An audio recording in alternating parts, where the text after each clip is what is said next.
Elizbar Ubilava. You're a Georgian grandmaster living in Spain. Why are you in Spain?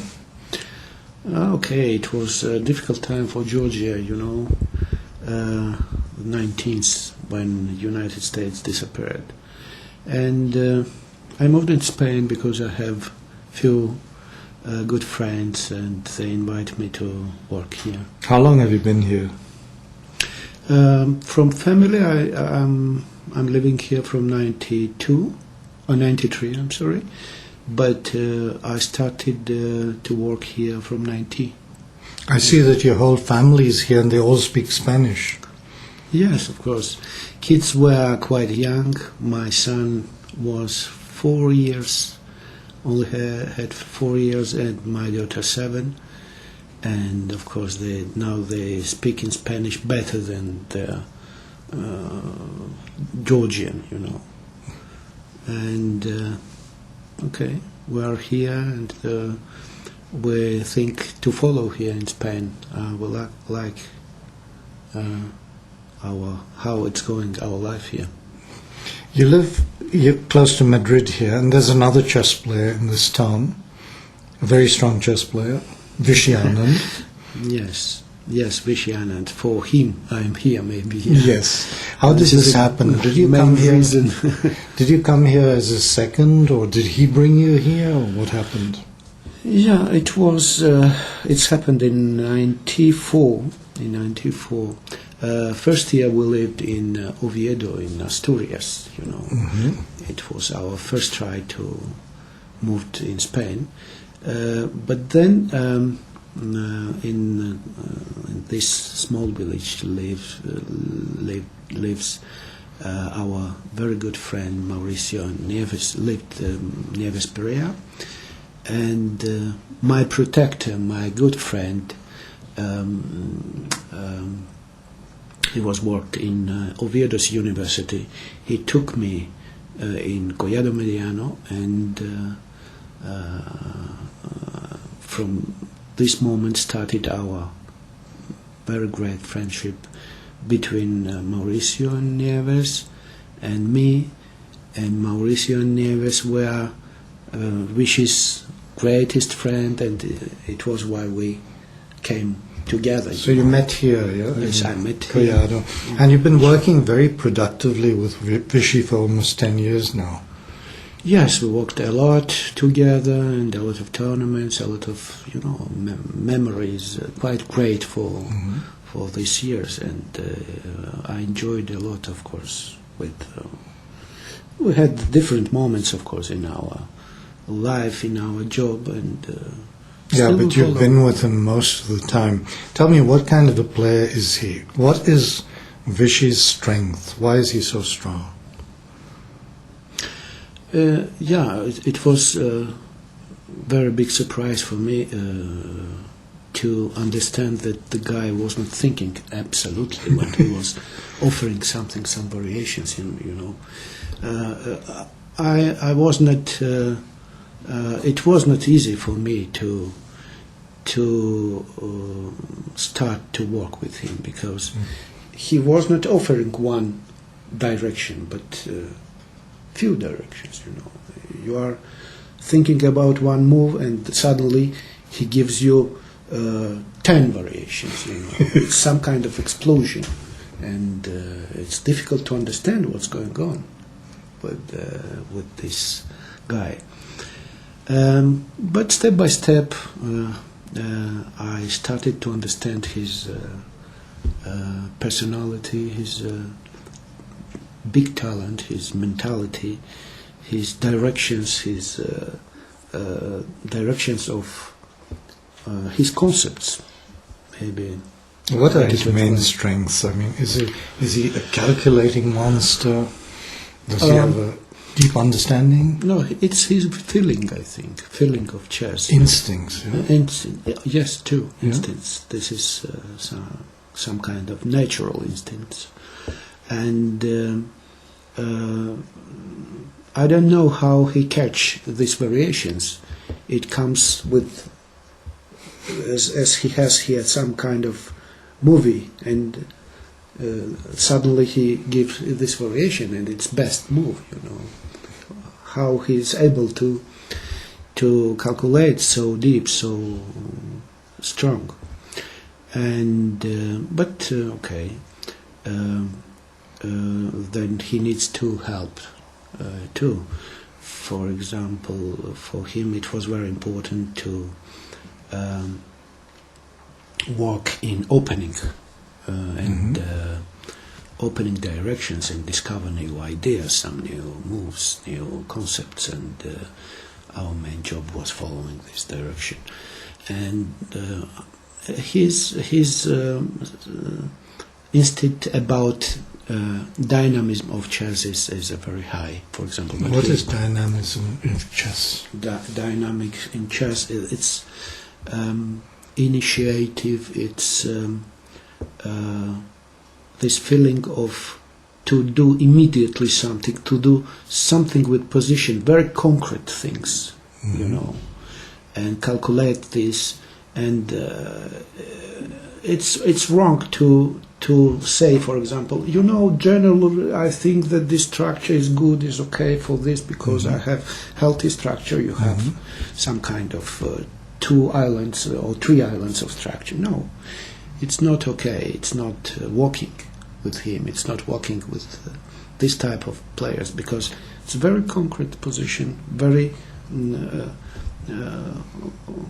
okay, you have to do this, and if this move is working, then position is good, and structure nothing to do with this, you know.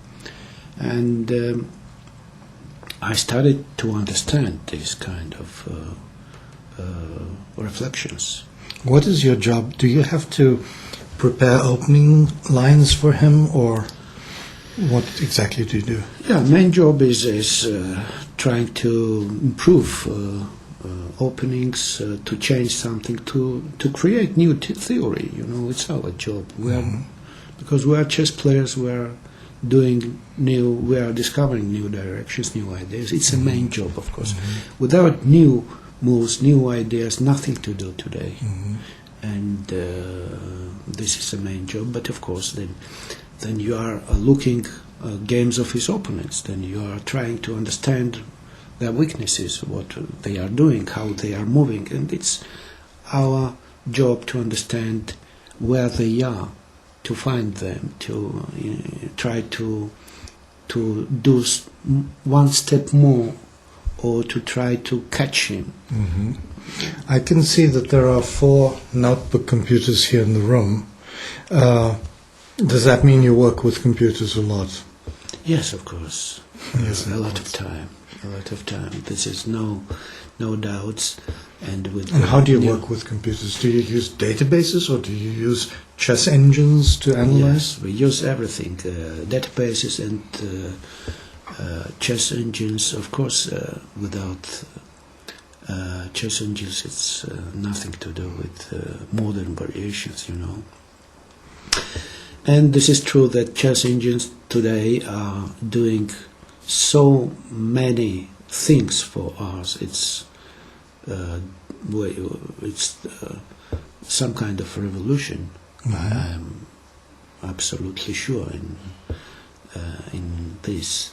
Is it a good revolution or a bad revolution? No, it's absolutely incredibly good revolution. Of course, good. Yeah. Of course, it's good. It's great, I think, because really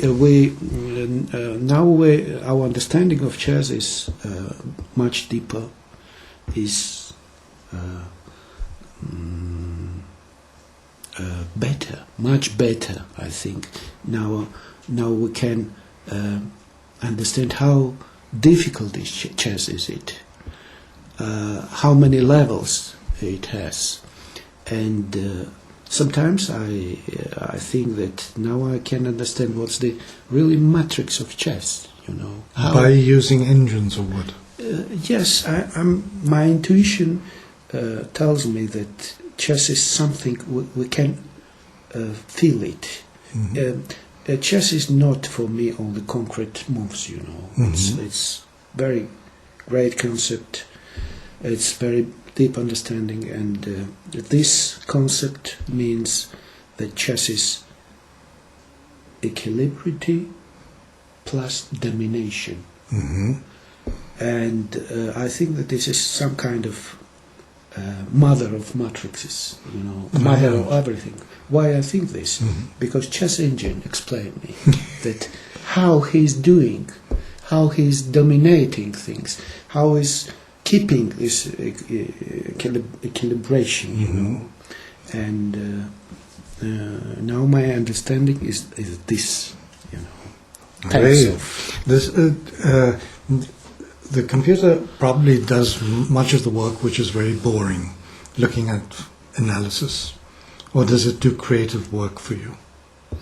No, for me, nothing is bored. Well, to check a variation completely. True, this is part of job.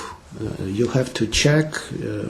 Sometimes I would like to only to concentrate myself to try to change something, to discover something.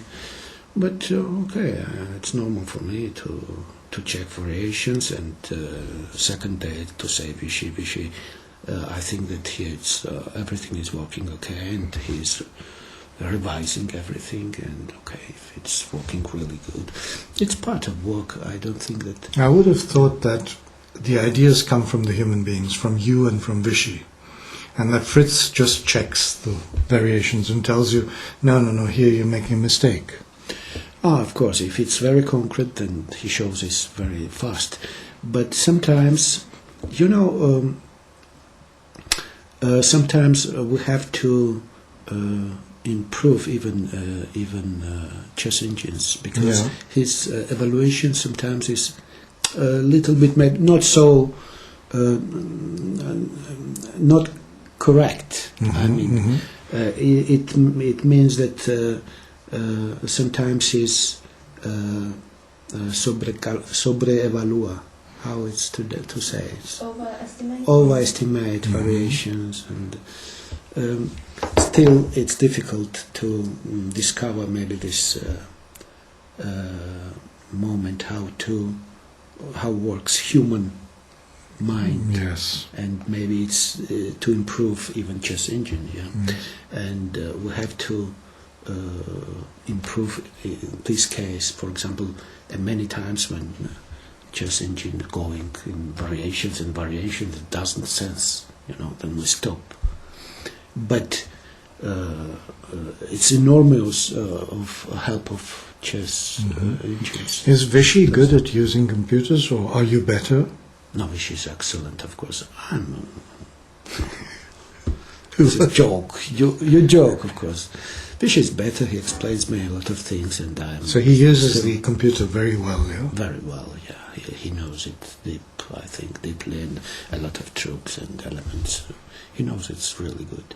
And what, the engines or the database also? Database also, in general. So you do a lot of research by looking at thousands of games and...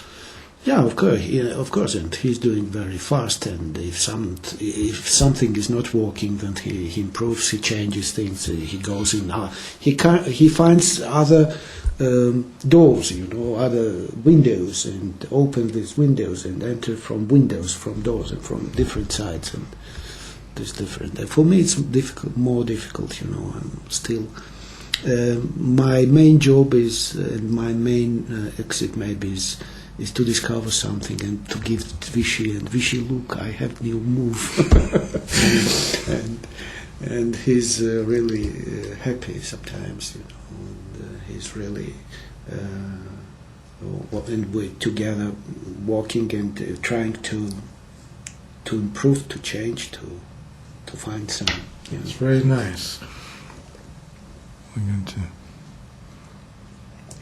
Okay, we're doing a short pause so that we have it in two pieces. Elizbar, you have just returned from Linares from a big tournament. Can you tell us how things went for you and Vichy over there? Yeah, okay, it's more or less okay. Vichy finished third in Linares, but it was a very interesting tournament this year for a few reasons. Because of prices, it was different, of course. What was different?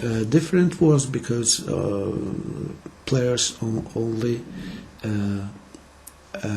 received prize money, not start money. You know. And in previous years they had starting money. They had starting money, but just in this year. But the prizes was really very interesting. First prize was 100,000 euros and 75 and 50 and etc. It was great for chess tournament, you know, this kind of tournament, and it was different, of course. It was very combative tournament. Yes. A lot of interesting games, only few short draws. For Vichy, the start was quite nice because first round he started against Topalov. Yes, and it was very interesting game in Naidov. It's Topalov's variation, you know. Topalov win just a few weeks ago against Kravnik and Bekanze. In this variation, it was some kind of very strong game, and we tried to change something. For example, in this moment, B3, it was our try. It was Vichy's try. This was a novelty or what? Yes, it was a novelty in this position. It was a novelty, but it looks that Topalov analyzed this position and he went in the variation quite fast. And then after this strong opening, you know, they somehow went in the final. This final you can see, and Vichy maintained his small advantage here. He it's not big advantage, but it's something, you know. And it was nice because with white against this variation, it was difficult to find some advantage, and now Vichy had small advantage, small age. But after this pawn sacrifice, Topalov tried to recover the position, and I think that Vichy had a big advantage here. But it was not easy to find this right line. Maybe I was thinking that maybe the best for Vichy is put rook in c4 and c6, for example, and then put bishop from e2 to c4, and it should be bigger, his advantage. So But this way? yes, this, and to put it in c6 and then come with bishop in c4. Yeah, and it's the view of to increase this advantage. But okay, it's not so easy over the board find of this thing, you know. And then he went in this moment. He lost some kind of this right way, you know, and he started to move his bishop, and he sacrificed this pawn, and the position became very, very dangerous for him because he was afraid if the main threat from white side is b4, to play b4 and then take in a5, and this is passed pawn is very strong pawn, and he must to win. But after b4 exists knight e3. We can try that one. Yeah. For example, b4, the new variation, yes. Knight comes in e3, and the idea is if pawn is go there, then it's check, and then knight comes in c3, and you have no good squares to put your king. But then we have found that probably it's okay, you know, this you have pinning the rook, and probably white have to win. But it was not easy to find this king a1, for example, over the board, and to to enter in this variation, and because the resistance of the great players are quite strong, and they want to survive, and difficult to do all of these exact moves. And after this, the position was probably was draw, but this rook c7 is mistake, and rook h7 was better, much better, or rook g7 comes here. Okay, it doesn't matter. Then okay, I will have to. And after rook c7, Vichy took this pawn. Yeah, he took this pawn, and now he's winning, and he won it very fast, because really these two pawns cannot do any. And it was nice win this position. It's still, you have to do exact moves, but we should find all of these moves. All of these moves are exact moves, and he won this position. Yeah, you went back with the king, Yes. yeah? Yes, and then it's zugzwang somehow, and he can't come back, and this a pawn is winning, and it's made finally in a8. So that was a very good start. That was very good start for Vichy, because Topolo is not easy partner, he's a very tough player. Then against Leko, second round, he had, then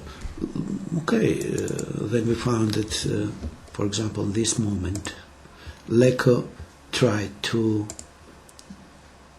take advantage, but it's quite strange moves. Then you move your bishop in b2, here it's close, queen b3, then this, after king h8, bishop a2, it looks that you come back for, but when it was not easy to find here some advantage, but after the game, Shipov commented that after bishop f3, new variation, yes, and this g5, black has decisive advantage, because g4 comes, bishop h2, king h4, and so this was an opportunity to win. This was an opportunity, suddenly he had this opportunity to take decisive advantage in second round. Then the third was against Kazimzhanov. Look, Kazimzhanov, it was very strange, because when I was looking the game, this is anti-martial, it's quite a solid opening for black. Normally it's very difficult to take some advantage, but Kazimzhanov suddenly he started to play with his knight d7, and after knight e3, knight b6. In this moment I thought that maybe this guy is so innocent to do this thing, because he leaves his pieces from queen side, king side, and he goes for this pawn, and a4 pawn. And I was very surprised, and Vichy really demonstrated how strong is initiative for white. He played right. This is excellent, everything what he did. And after this, he entered in 5. At c4, black is trying to close diagonal, because it's very strong and very dangerous diagonal for white. And after c4, Vichy took here, and knight c4. Now he had this decisive move. Queen g4 comes here, and black is in trouble. It's a trouble, because g7 is very weak, and if f6, as showed Kazimzhanov, then first of all you are including this move, you have to take, and then now it goes here, and after this, first you take here, All right. new variation, yes, okay, you have to take, then you check,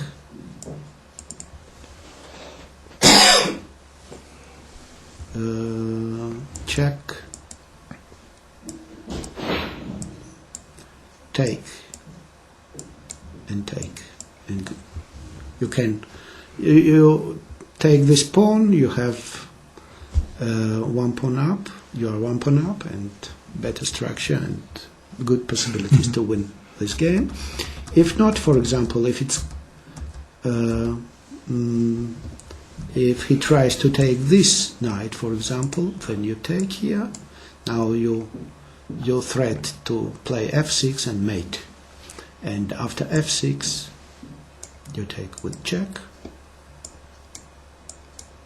winning pawn with check, and then come back with bishop, and the advantage is great.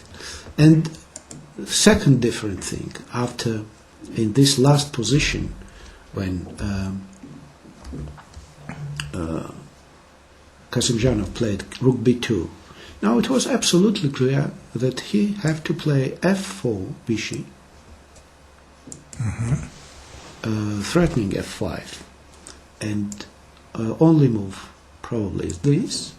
Then bishop comes here, and f5 is threatening, and if g6, then f5 you play, have to take, and now if black tries to penetrate in second line, then check, you cannot go here because take and f7 mate, and after this and white is completely winning, because pawn up and then is mate construction, you know.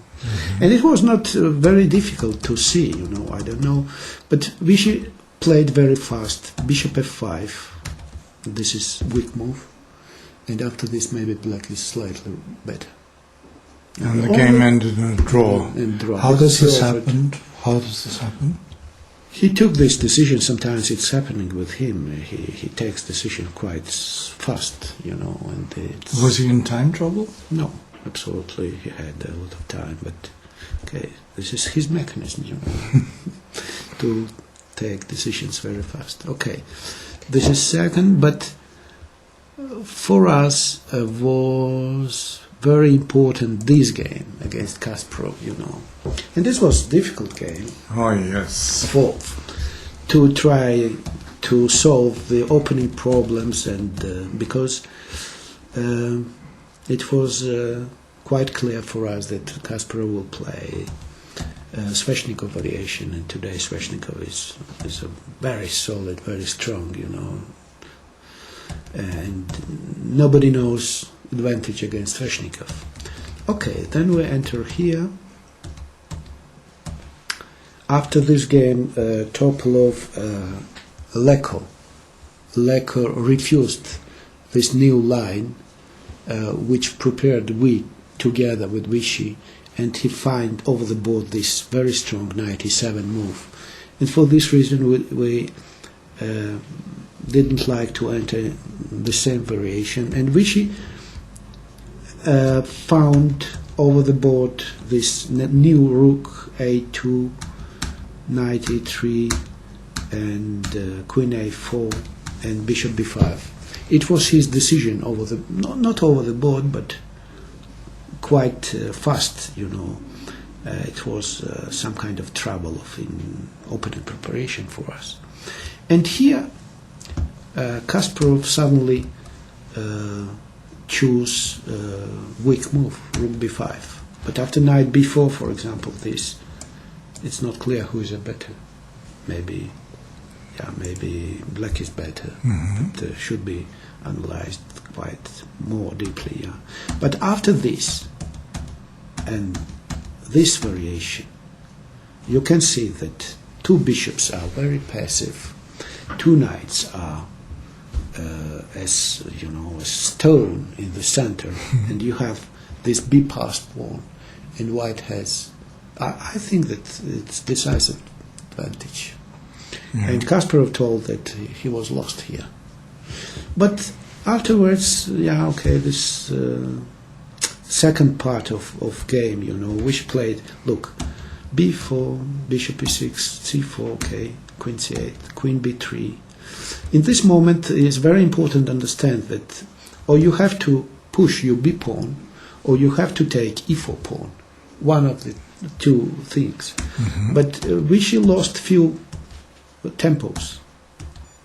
Look, first queen b3, rook b1, then queen c2, rook d1. And now Kaspi found this.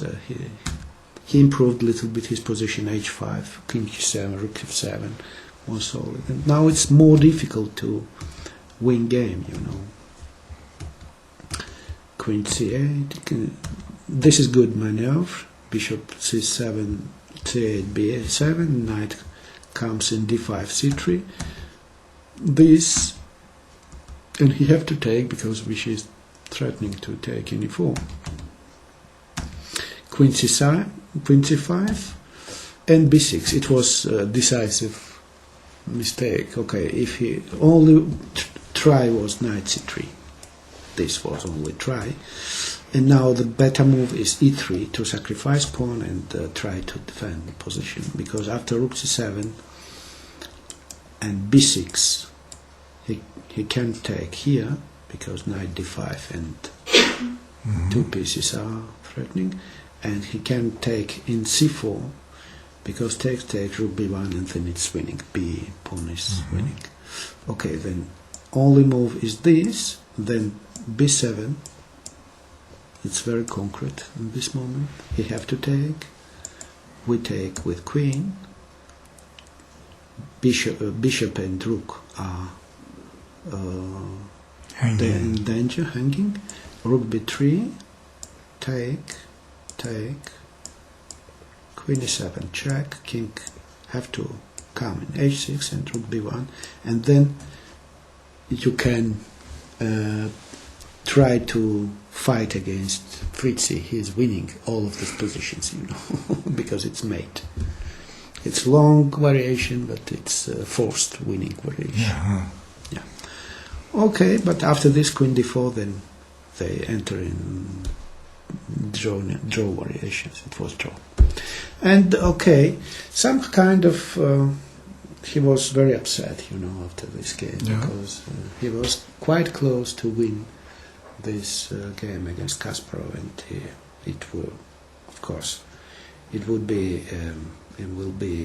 big stimul for him to follow tournament, and the second round was not so happy for us, and for me, for example, was very strange, this game against, strange in the sense of that Vallejo, for example, Anand Vallejo, was amazing, yeah.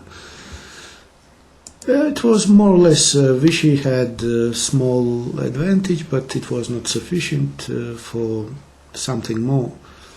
And then he made some mistakes. Okay, then they went in a position which was lost for Vichy. And in this moment, I thought that, okay, it's over game, because a guy will play rook d2 check, and yes, we have here this variation, yeah. Rook d2 check.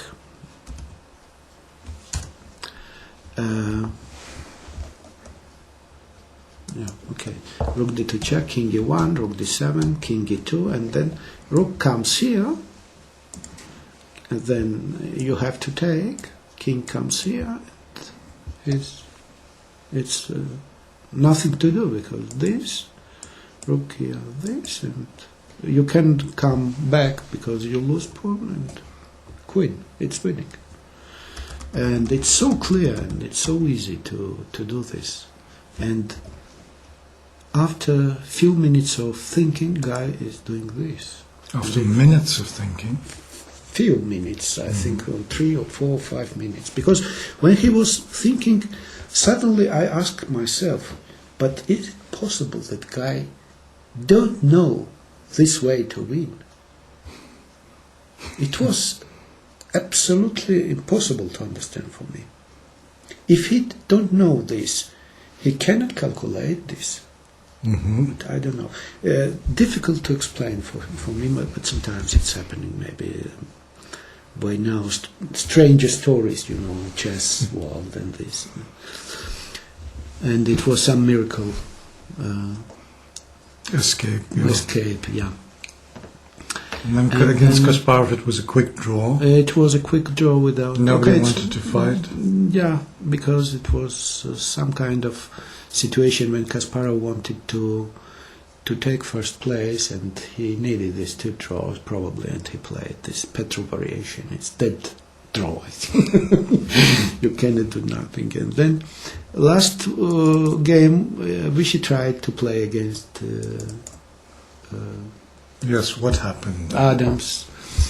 No, nothing special, because they went in some sideline variation. For example, this is not, we are here. Yeah. I explained this. Okay. This is very sideline variation, you know, and somehow maybe Vichy was not so prepared to fight here, but okay, it's not dangerous for white, absolutely, it's nothing. Black is trying to equalize position. But okay, the main line is b takes c4. Then Vichy took here with knight. It's normal move, okay. But after knight b6, for example, this knight takes b6. I don't like this move. My move is this, bishop a5, to try to maintain more pieces and then put the knight in e5 and attack c6 pawn. Yeah. For example, this move I go here, and if c5, then knight c6 probably is possible, and it's some complications, but white is probably slightly better, nothing more. But this is, you know, after knight c4, knight b6, knight takes b6, somehow pawn comes to center, you know. And okay, the idea, Vichy's idea was to put pawn in a4, then maybe b4, a5, he can do some passed pawn, but it wasn't sufficient, of course. This is equal position. No. This is mistake, rook a1. This is big mistake, because after bishop f6 now he's losing d4 pawn. No possible. So rook a1 was... rook a1, but until of this you have to understand somehow that the position is equal. Sometimes it goes from your hand, you know. Suddenly you don't know where is this limit. What about here?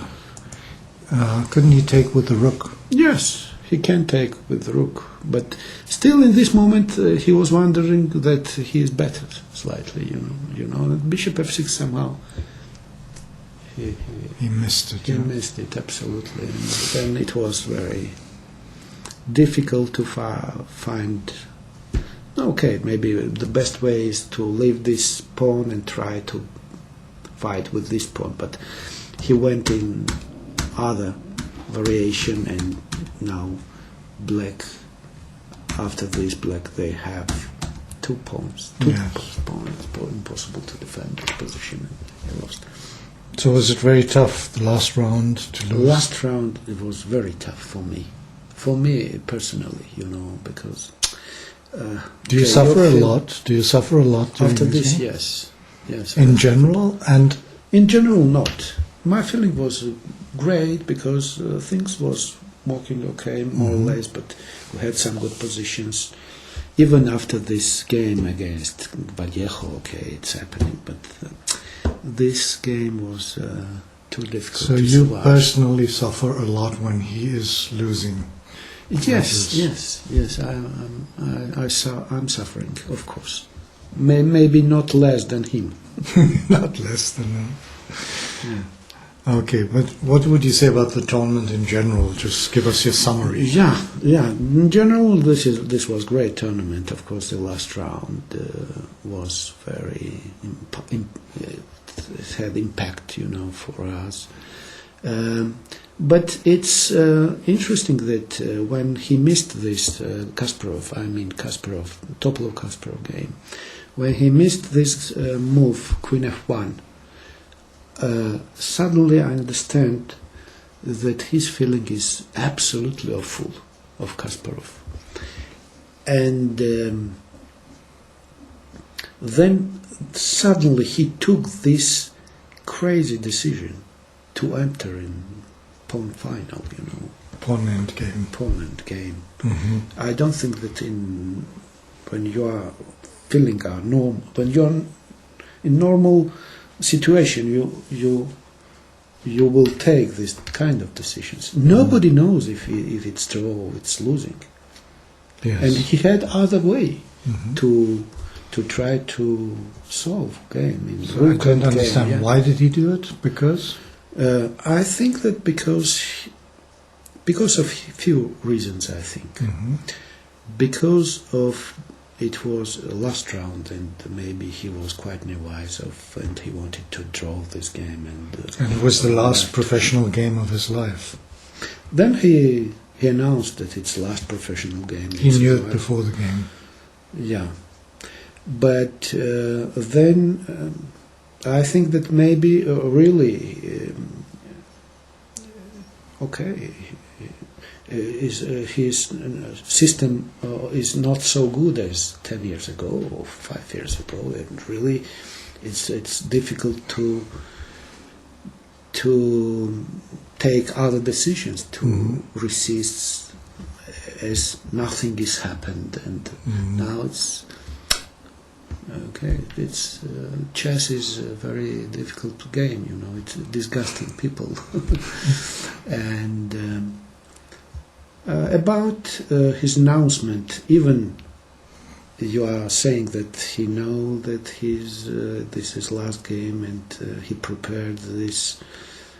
For me, it's not absolutely clear. I heard a lot of announcements at the big sportsmen that they announced that it's last game, Michael Jordan or somebody else. Then they come back and play as crazy, And I suppose that maybe it's not lost. Maybe something will happen. We don't know what's going on. And I think that the impact of this game was somehow important. Why he announced so after 2 hours or something. And psychologically, I have explanation. Mm-hmm. Because after your announcement that you leave the professional sport, everybody forget that you lost some game, and it's second time a protagonist. You are this guy who is Kasparov, invincible, who did so many things, and it's and you're feeling much better, much better than you are not doing nothing, and you lose this last game, and you are winner, but you lose last game. Okay, maybe it doesn't matter. Maybe it doesn't matter, but psychologically it has explanation too. Conscious is something that's working to defend yourself. But if he stays with this decision, then Vichy has suddenly got the position of being the strongest player in the world. If Kasparov doesn't play for 6 months, then Vichy is number one. Yes. And it's a very big responsibility. Somehow, yes, it's a responsibility, of course, but I think that Vichy is many years in big chess, great chess, and he will able to take this leadership somehow, and do his best, even if Kasparov is not there or somebody else, because it's their life, their profession. I wish you all the best, both of you, you and Vichy. Thank you. And thank you for this conversation. Thank you.